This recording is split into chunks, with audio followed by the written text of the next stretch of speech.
Where it's cheaper to buy than to rent. Let's have a look. Hello everyone, Florian.Heise here, and welcome to another episode of HeiseSays. Grab your stein of coffee, because I'd like to have a look at this article from Yahoo Finance, which is, an evolution of the old line that we've all heard over and over again. Rent money is dead money. Rent money is dead money. Who would dare to be a renter? Oh, we need to look down upon those renters, even though the majority of people try to make their fortune by investing in property and renting it out. It's just the funny way Australia is at the moment. Has this always been the case? Was it always this way? I don't think it was. Not back in the past. Maybe some of the oldies can shine a light onto Australia, maybe in the 70s and 60s, in the comments, guys. Was there always this disdain for renting? So, the suburbs where it's cheaper to buy than to rent. And remember, we've been hearing again and again and again how rents are starting to fall. But it depends on the location. Apparently in the Sunshine Coast there's a shortage of rental properties. Over in Western Australia there's a shortage as well. That's probably got more to do with border restrictions. And maybe people just aren't as mobile as they were in the past. My mind keeps drifting back to of mice and men, thinking how they would be, transient, going from town to town to try and find work. During the Great Depression, do you think the same thing would happen here these days?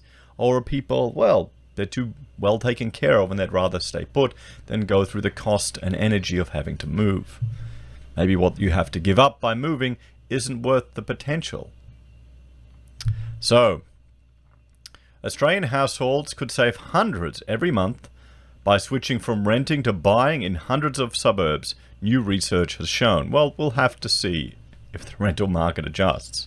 The number of suburbs where it's cheaper to buy a house than rent has rocketed in recent years, from only 0.4% of suburbs in a 3-year fixed rate scenario in 2010 to 39.9% in 2019. That's insane. That is insane. You know what that means?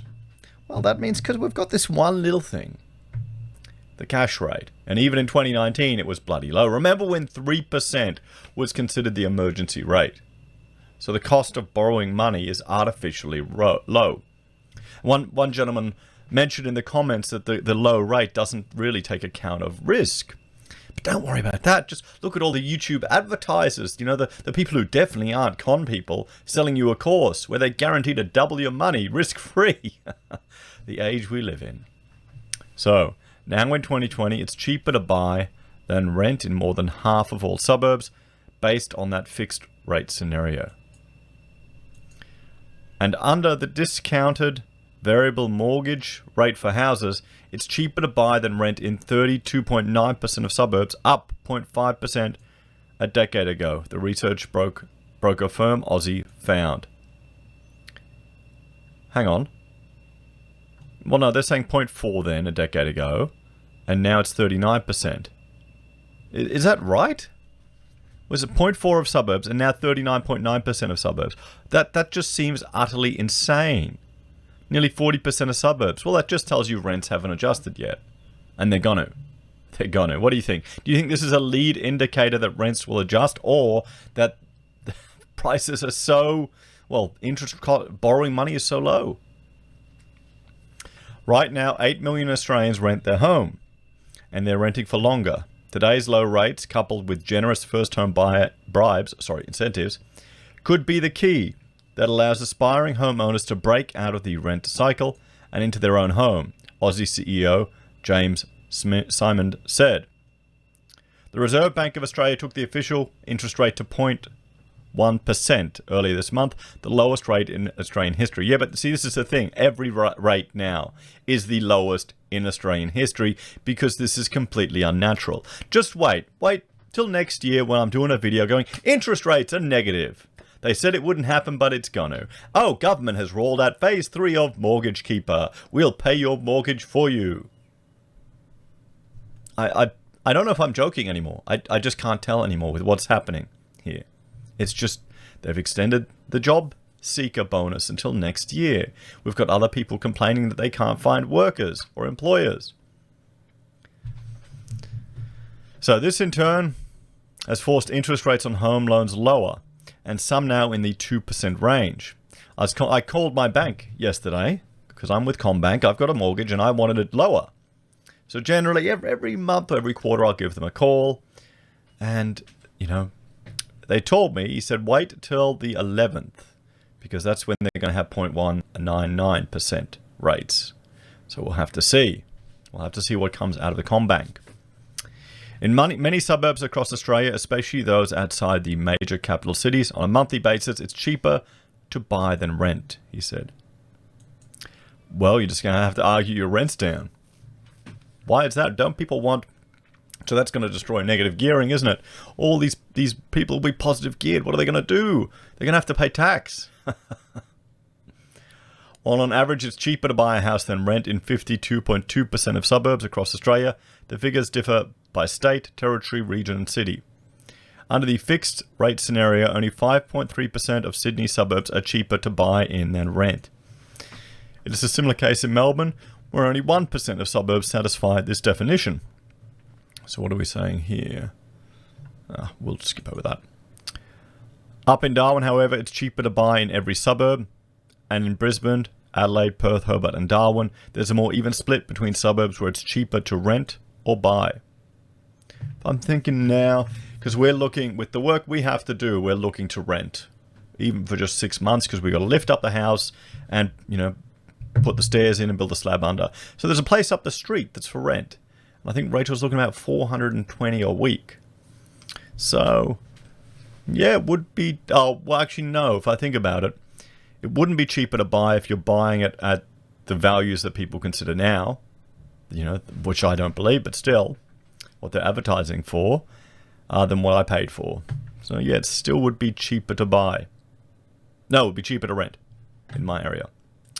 Regional areas are much more friendly to buyers than renters, with 79.8% of regional suburbs recording lower monthly fixed interest repayments than rental rates. For units, that jumps to 87.4% of regional suburbs. So where should I look? The ACT.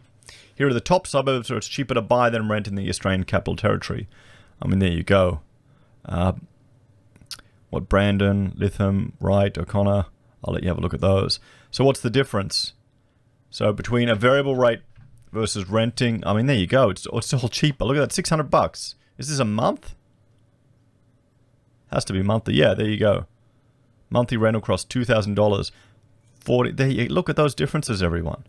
Monthly rental cost $2,000, $2,000, $2,000. Look at the repayments. There you go, $1,200 on a variable, $1,500 on a fixed. Here's the suburbs, top suburbs, where it's cheaper to pay a mortgage than rent a house. Oh, that's for units. There you go again. Look at this. Here it's more expensive.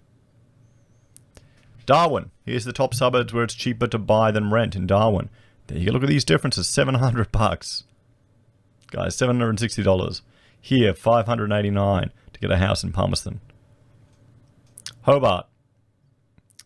Here are the top suburbs where it's cheaper to rent in Hobart. Brighton, down $336. There you go. Look, a monthly repayments, $1,000, where rent $1,500.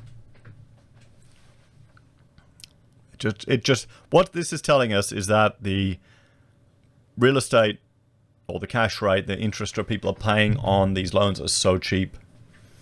So this is the thing. If you've got 3 years where they're not going to rise rates, if you're paying rent that's $500 a week more, a month more, why wouldn't you buy? You know, because people are only thinking about the serviceability of it. Even if it goes down, you know, 20 grand or something. Here, if it goes down 10%, say it goes down 10% over 3 years, you're saving $500 a month. We'll just do some rough figures. What's that? 500 times 36. What? 13,000? 18,000? And then you probably take off, you know, 6 grand for maintenance. It's 12 grand difference. Sure, you may be worse off, but it doesn't matter when you're talking these figures in a cheap area like that with that big a difference. So that's one. You got to do the sums, guys. You've got to do the sums, but I wouldn't be getting a unit. I wouldn't be getting a unit in general unless they're quite old. And here we've got the suburbs as well. You know, 410 is the biggest difference. Same thing, Perth, 408, the biggest difference for units, and 438 for housing. Adelaide, what do we have in Adelaide there? We've got 420, the biggest difference, with the median value of 265 for units. Look at that, nearly $400.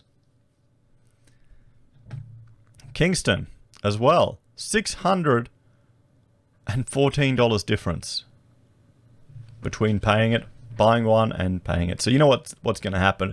This is going to juice the property market even more. It's going to juice it even more. Because it makes sense to do it if you don't think rates are going to go up. And can they lift rates again? Is it even going to be possible, everyone? Look at what happened in the States when they tried to normalize rates. Here we go, Brisbane. Here are the top suburbs where it's cheaper to buy than rent. So let's have a look. Browns Plains for units.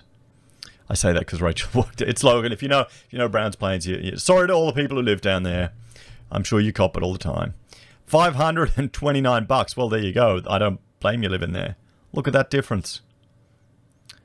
Oxley, $506. I mean, most of these are in Logan, so they're not really in Brisbane. Logan is it's a city between Brisbane and the Gold Coast. It is a lower socioeconomic area, but it's a perfectly fine city. It's no less, well, okay, it did have all those council corruption issues, but what council doesn't in Queensland? And that's not even a joke. Look it up, guys. Oh, council. Just terrible. Let's look at houses. Elizabeth North, Playford. Okay, there we go. I mean, look at that, $533. Bloody hell. Big difference. Big difference. Where are these 160s? I don't even... Hang on, I gotta look this up. Is that even in Brisbane? Elizabeth North, Queensland.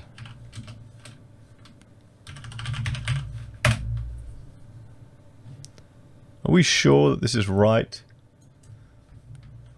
Playford, Queensland.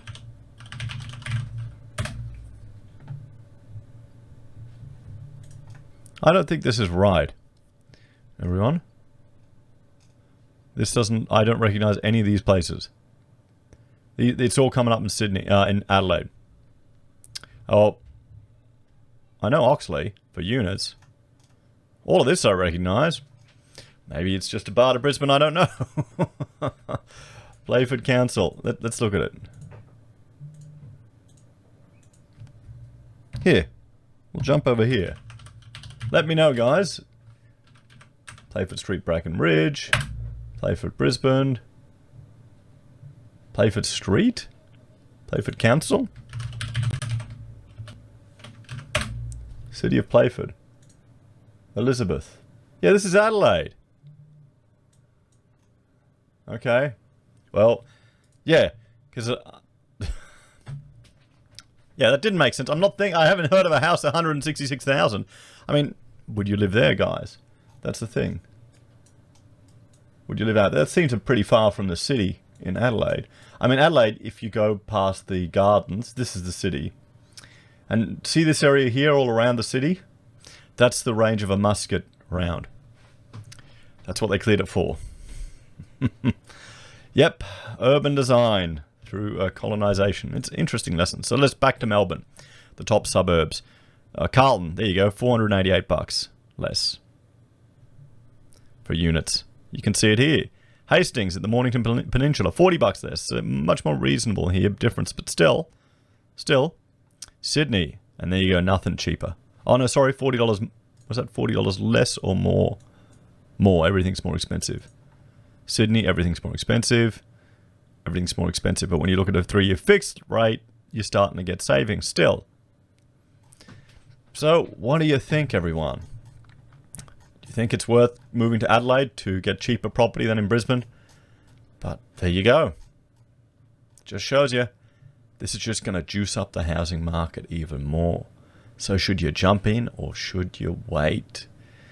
I mean, I'm of the opinion if you can get a cheap house and do it up, fix it up and add value to it over time, sure. If you lose some money in the next couple of years, if you lose 20% on a 300 grand mortgage or a 400 grand mortgage, does it matter if you're going to be there for 20, 30 years? You got to take your time frame into account, your job prospects. But I'm looking at figures like this, which seem reasonable to me, which seem quite manageable. A mortgage of $1,200 a month is not gonna be as hard to pay off, or even $1,000 a month, compared to some of these insane houses, like in Sydney and Melbourne. It really is a two-speed world here. Even these units, I mean, you can pay these, look, you know, $800 a month, $600 a month. Sure, it's in Waterford West in Logan. It's not the best place to be. I don't know, and units I'm kind of scared of at the moment through all the construction issues, but still. I think the problem is we're seeing here much more reasonable prices for property. They're not in the, you know, the super trendy or nice areas. And when people are borrowing for a first home, like close to $1 million bucks, sometimes 900,000, then the repayments become a whole other mess. What do you think, everyone? What do you reckon? Just more FOMO to get people in, or just cherry picking in the cheaper suburbs? And do you think this artificially low cash rate, do you think it will ever normalize, or do you think it's going to be impossible?